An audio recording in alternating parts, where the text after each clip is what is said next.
As a storyteller, covering state tournaments is always a challenge. At the outset, the story seems simple, the thrill of victory or the agony of defeat.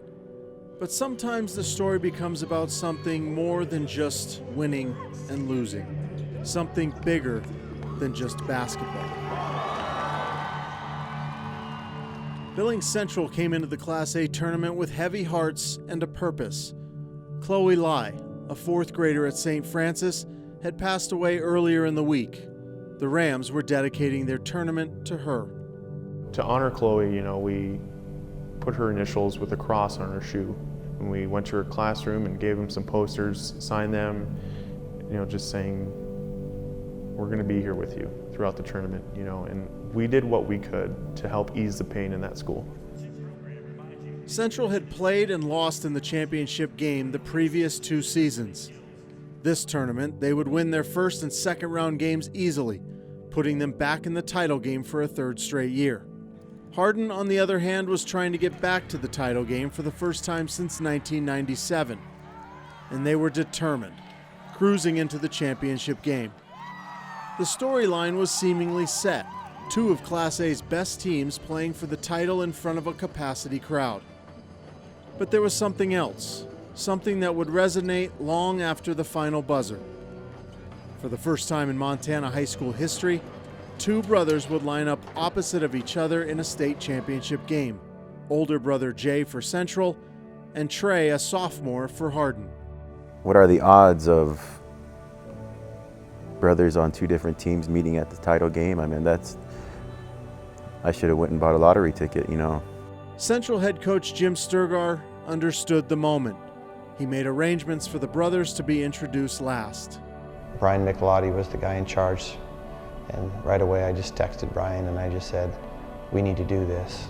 We need to get these 2 lined up with each other, and if we can get them last, I think it would be really a special moment for that family and for each one of those boys. I mean, I thought it was a lot of hype with them just playing in the regular season. I mean, you can only imagine how much more bigger the hype got when we both made it to the state championship game, and having them there, and it was just unreal.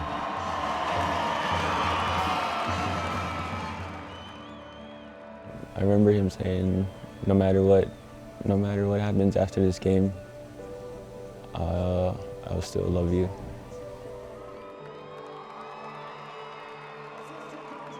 When I gave him a hug, I told him, I said, no matter what happens tonight, I said, I'm really proud of you. I said, you make me so proud, and I'm so proud to be your brother, and I'll always love you. And so being Trey, he's like, okay, yep, thank you. Yeah, it was pretty tough seeing him on the other side, lining up against us. Their father, an assistant coach for Hardin, was overwhelmed by the moment and by the words of his oldest son as he embraced his father before the game. He just said, no matter what the outcome was, Dad, I really love you. Thank you for everything and being there for me. And I'm proud to call you my dad. And we put in a lot of work. And he just said, I love you with all my heart.